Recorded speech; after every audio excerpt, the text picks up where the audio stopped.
And I say, give them a very short leash. And if we see, this is helping, this is saving money, this is saving lives, it's good, okay, well, but we will remain skeptics until they prove that we. Is that Amazing. responsive? Okay. Well, I think that's all we Okay, have. in our time. Oh, sorry. Let's just at least hear the question. Okay, one more? Okay.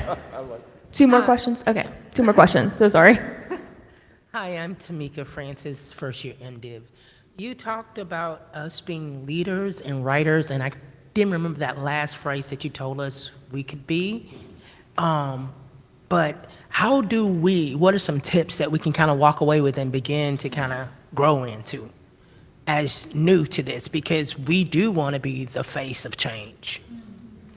So you mean in the sermon itself or something? No, you just said it. You said we could be leaders, writers, and basically of the next stages. But I couldn't remember the last phrase because I was trying to write it out.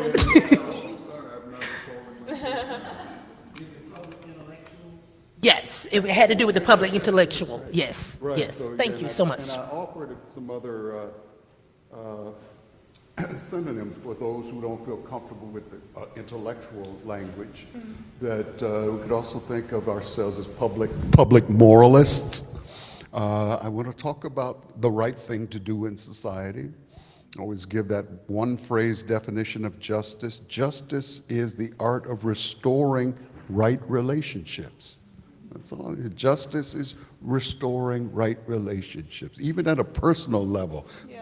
Problems and dynamics in our relationship. My wife and I were always working on justice issue. We're trying to restore right relationship. We've disagreed over something and we need to restore. So that's justice work. The public intellectual, the public moralist, and the public theologian. If an audience is comfortable with God talk, one can go deeper there, obviously. They talk about God and share your testimony and all. But some audiences you encounter will not be comfortable in that space. You'll know that and you'll hear that. They'll give you feedback. So is there a way to talk more broadly about the common ground, as Howard Thurman talks about it, of or as Paul Tillich, the great theologian, the ultimate concerns. Everybody doesn't want to talk about God, but they may be comfortable with everybody has an ultimate concern. Let's start the conversation there and test, can we move from ultimate concern to God, or do we need to stay in this more neutral space? So that's what I was trying to point to and urging, as many of you bring gifts from the world of art and writing and acting and performance, engineering, and so many wonderful angles. And I'm not going to be a pastor, though. Why am I here at Candler?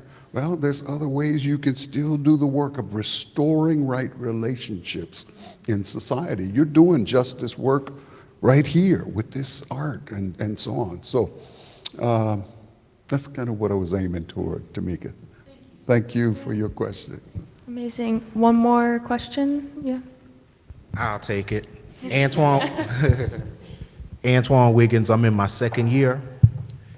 And I want to know, when did the journey of moral leadership start for the Reverend Dr. Robert Franklin?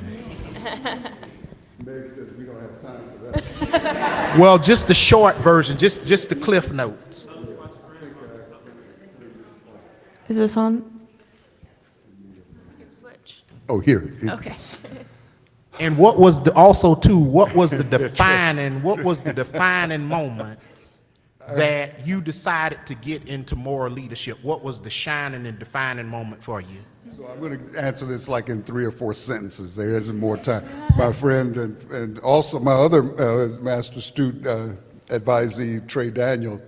Am I saying your name? Yeah, right. Last name correctly.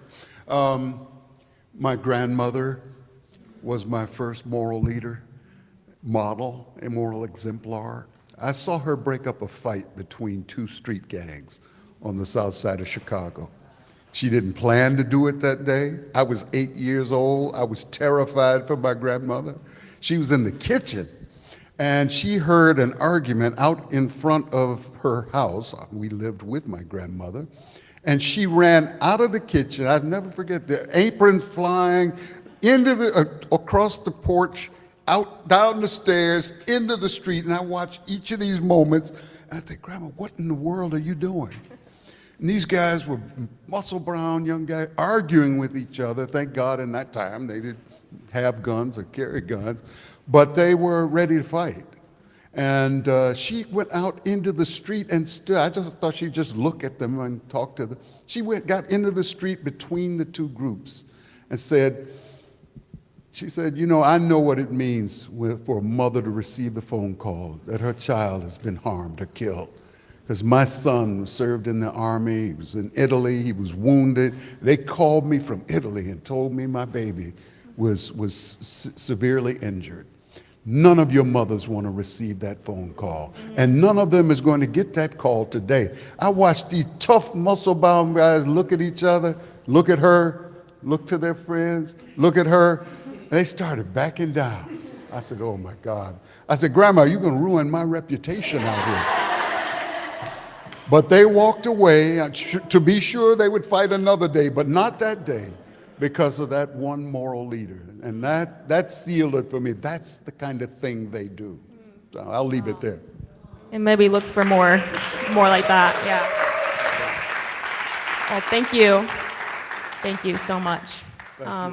It's time for some sustenance for your souls and hearts, and yeah. Thank you, thank you, thank you.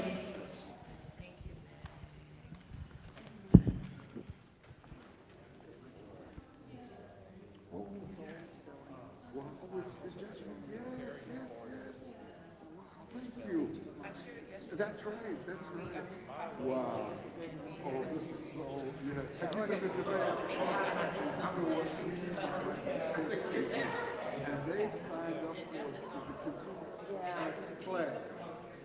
But it didn't work out. So I would have known more.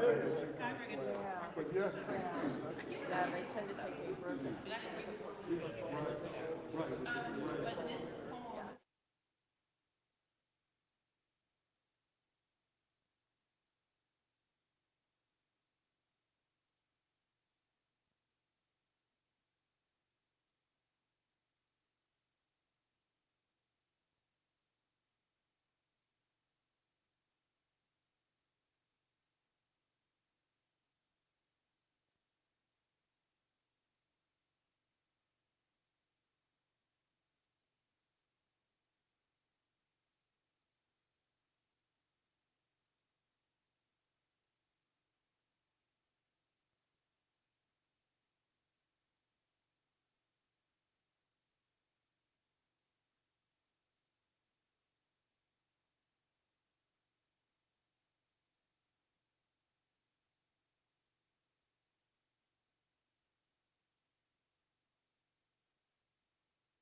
With Fiverr, you can find top-rated web developers to build your business dream website. Or you could try to become a web developer yourself. Start by learning HTML, CSS, JavaScript, PHP, Python, or Ruby. Spend your nights tweaking code and your days debugging. Oh, and don't forget about SEO and mobile responsiveness. Or just find expert web developers on Fiverr.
The sun comes up, it's a new day dawn. It's time to sing your song again. Whatever may pass and whatever lies before me, let me be singing when the evening comes. Bless the Lord, oh my soul, oh my soul. Worship His holy name. Sing like never before, oh my soul. I worship Your holy name.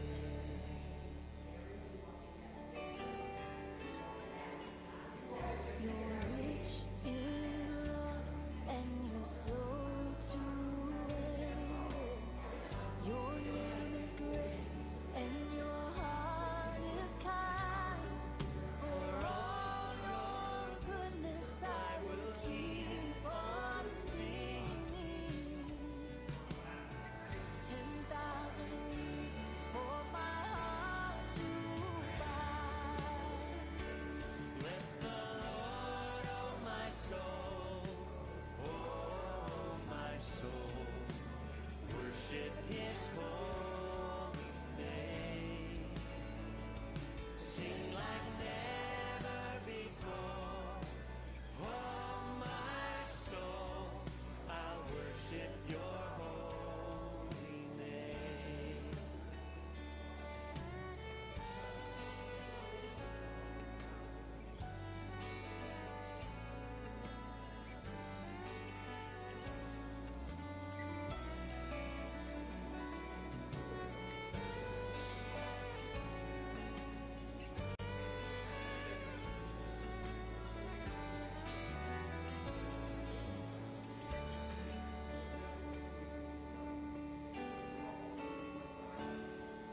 And on that day when my strength is failing, the end draws near and my time has come. Still my soul sings Your praise unending.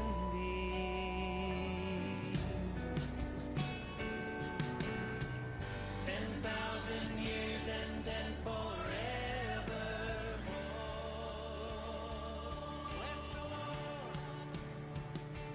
Bless the Lord, oh my soul, oh my soul. Worship His holy name. Sing like never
the splendor of a king,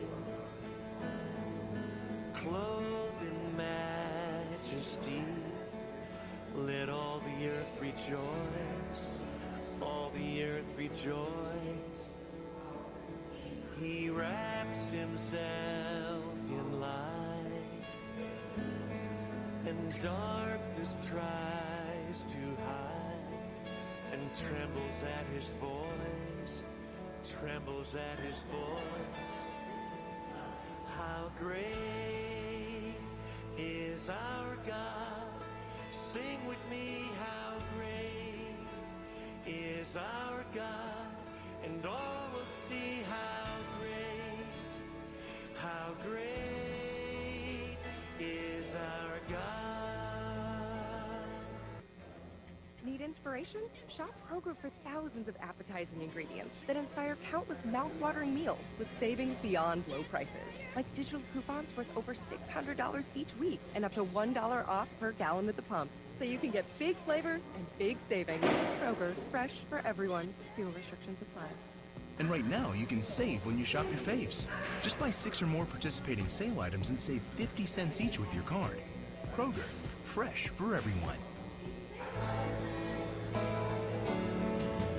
Age to age he stands, and time is in his hands.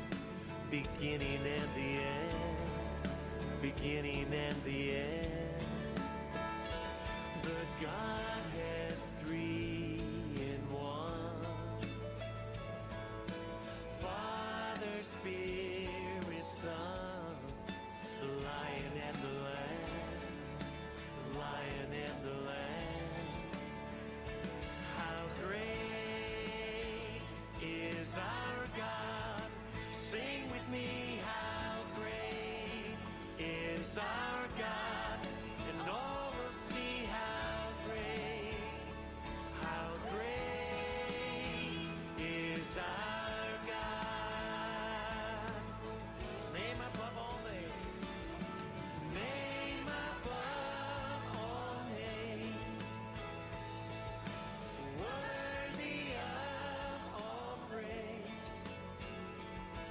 My heart will sing, how great is our God.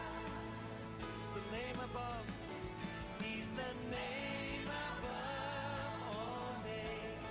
He's worthy, worthy of all praise. My heart will sing, how great is our God. How great is our God. Oh, sing with me, how great is our God. And all will see how great is our God. And all will see how great is our God.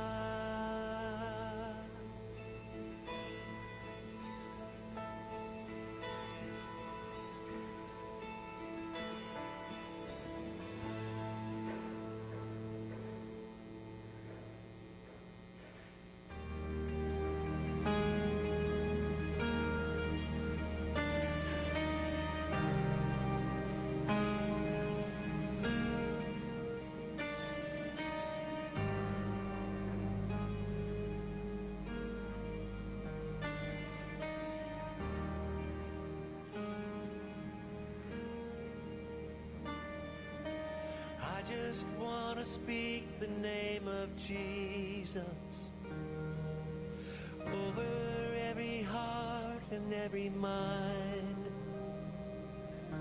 'Cause I know there is peace within your presence. I speak Jesus.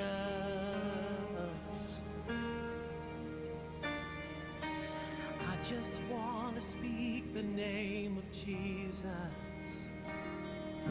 till every dark addiction starts to break. Declaring there is hope and there is freedom. I speak Jesus. Your name is power. Your name is healing. Your name is life. Break every stronghold. Shine through the shadows. Burn like a fire. Oh, and I just want to speak the name of Jesus over fear and all anxiety.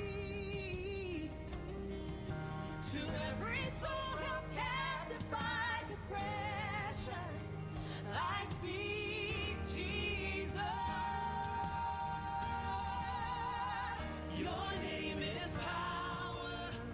Your name is healing. Your name is life. Break every stronghold. Shine through the shadows. Burn like a fire. Your name is power. Your name is healing. Your name is life. Break every stronghold. Shine through the shadows. Burn like a fire. At Kroger Health, care is having the right game plan in place with regular checkups from our expert clinicians. Because everyone knows the best offense is a great defense. Kroger Health, a world of care is in store. Shout Jesus from the mountains, Jesus in the street, Jesus in the darkness over every enemy. Jesus for my family, I speak the holy name, Jesus.